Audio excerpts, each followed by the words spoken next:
Diane Lamarre, que l'on retrouve, pharmacienne, professeure titulaire de clinique à l'Université de Montréal, mais surtout notre analyste en santé chez nous. Diane, on parle, bien sûr, en attendant le vaccin ou le médicament miracle contre la COVID-19, on a un médicament de la famille des stéroïdes, qui réduit d'un tiers la mortalité chez les plus gravement malades. Oui, c'est une étude, un des bras de l'étude de Recovery, une étude britannique. Et c'est vraiment intéressant, Pierre. C'est la première fois qu'on a un médicament qui a un impact sur le taux de mortalité, c'est-à-dire qu'il a diminué la mortalité. Ça diminue les décès du tiers chez les gens qui sont sur respirateur et ça diminue les décès du cinquième pour les patients qui sont sur oxygène. Ceux qui ont des symptômes légers, qui n'ont pas besoin de recevoir de l'oxygène, il n'y a pas d'impact pour eux, donc le médicament n'est pas indiqué.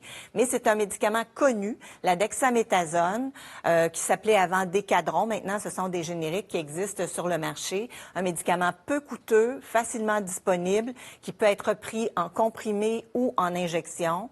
La dose de 6 mg est une dose avec laquelle on est habitué de travailler. Et vraiment, c'est la première fois qu'on a un médicament qui a démontré de façon rigoureuse qu'il diminuait la mortalité chez les gens qui avaient la COVID. On se souvient, le Remdesivir, qui est une molécule qui est très soutenue, entre autres aux États-Unis par Dr. Fauci, elle diminuait la durée d'hospitalisation, mais elle n'avait pas d'impact sur la mortalité, alors que dans cette étude, on attend quand même qu'elle soit publiée, mais honnêtement, les résultats sont bien démontrés. C'est une étude randomisée qui a été faite. Et jusqu'à maintenant, l'étude Recovery, elle a une bonne méthodologie. Alors, on pense que vraiment, on peut se réjouir et ça deviendrait une approche, un traitement standard dans le traitement des patients qui auraient besoin de respirateurs ou d'oxygène. Bon, ben c'est déjà un pas en avant, certainement.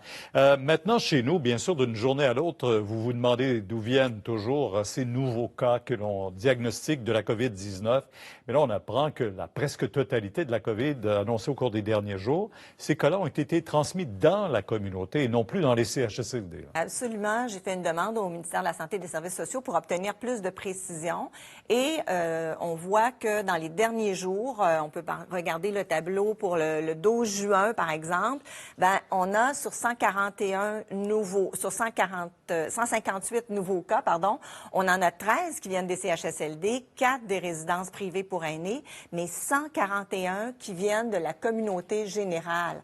Alors, on avait peut-être encore beaucoup l'impression que la plupart des nouveaux cas continuaient de venir des CHSLD ou des résidences intermédiaires, des ressources intermédiaires ou des résidences privées pour aînés, mais ce n'est plus le cas. On peut voir avec le 13 juin, 128 cas, 124 qui viennent de la communauté générale, 3 CHSLD et 1 résident pour aînés. Ça veut dire que le COVID, que le coronavirus se répand, se propage par les contacts en communauté, d'où l'importance de maintenir notre distanciation sociale, de se laver les mains encore. Alors, on a l'impression que c'était presque disparu complètement dans la communauté. On le voit là, avec les rassemblements qui sont permis. Donc, les mesures qu'on préconise ont encore toute leur place. Un dernier tableau, celui d'hier, dans le fond, où on avait 102 cas. Alors là, cette fois-ci, c'est encore plus frappant. Un CHSLD, un ressource intermédiaire et 100 qui proviennent de la communauté. Et je viens tout juste d'avoir les résultats. J'ai demandé comment ça se répartissait à travers le Québec. Ce ne sont pas tous des cas de Montréal. Alors, il y en a toujours beaucoup qui viennent de Montréal, mais il y en a qui viennent de la Montérégie, de Laval.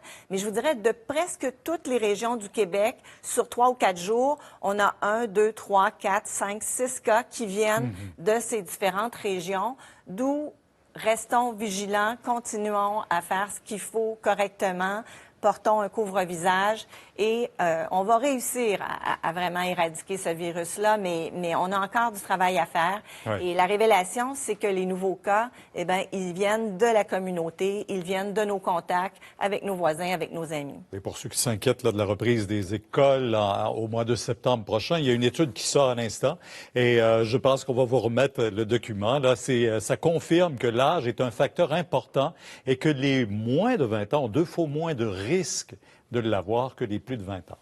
Absolument, chez les très jeunes. Mais ce qu'on a vraiment sous-estimé, c'est que les gens qui l'ont le plus eu, ce sont les 40, 50, 40, 60. Alors, ceux de 80 ans et plus sont plus décédés, mais le nombre de cas de personnes qui l'ont eu, la tranche d'âge, ce sont les 40, 60. Alors, prudence. Et même les 20, 40 en ont eu beaucoup aussi. Merci beaucoup, Diane. Au revoir.